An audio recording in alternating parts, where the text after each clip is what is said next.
Members of the jury, we are trying two cases here against two defendants.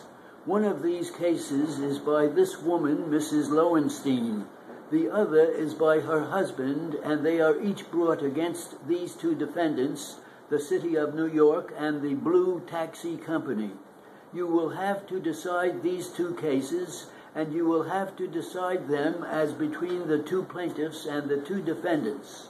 You will have to render a verdict in Mrs. Lowenstein's case one way or the other against each of these defendants. And in the same way, you will have to decide Mr. Lowenstein's case one way or the other, the case that he brings against each of these defendants. These cases are what is known as negligence cases. They are actions brought to recover damages which these plaintiffs claim were caused to them by the negligence of these defendants. That is to say, by the carelessness of these defendants. That is what negligence means, carelessness.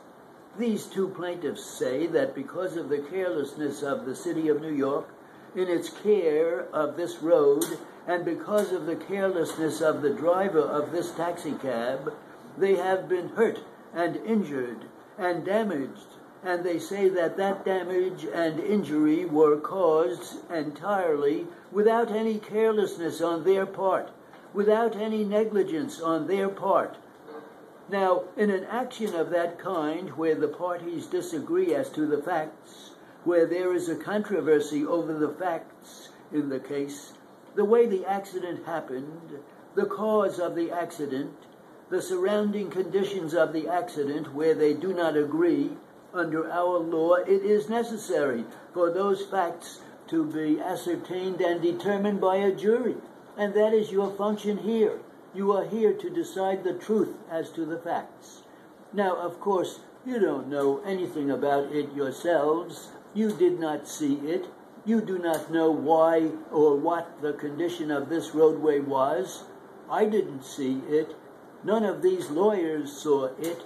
So you cannot decide it upon what you know yourselves, nor upon what we tell you.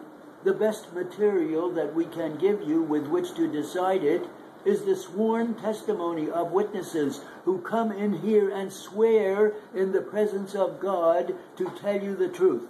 Now, of course, you were up here in front where you could see these witnesses as they testified, watch their faces, and where you could see the lights and the shadows go over their faces as they testified, where you could see how they acted as they spoke and how they reacted to what was being asked of them or what was being said, where you could look right into their faces and judge them and determine how much credit you should give to what they said.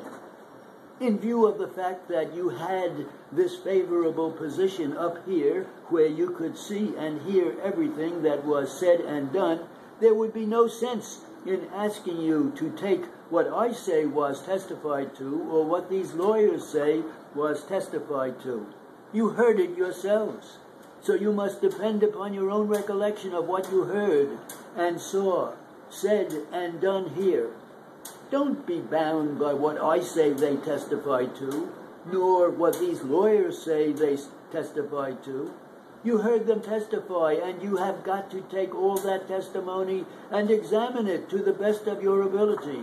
You have got to try to make a picture, a sort of a movie in your own mind of the truth in this case. They have got to make a movie. That night, as this chauffeur drove this taxi cab along this road and tried to get the true facts in that picture.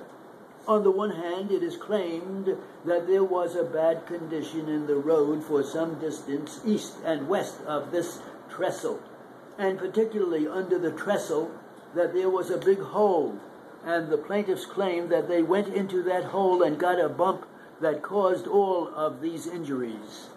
On the other hand, the claim is that the road was not in any way in such condition at all, that the road was in a fairly reasonably good condition. A macadam road in a park like this does not have to be as smooth as a ballroom floor. It does not have to be as smooth as a sidewalk. The automobile traffic that goes over it is on rubber tires, designed specifically and specially to absorb the shocks of ridges and bumps and holes in a highway. The city is not obliged to have a highway like glass that you can roller skate on. Now, you heard me outline to a certain extent, and you also heard the testimony of the plaintiff's witnesses as to the condition of this highway.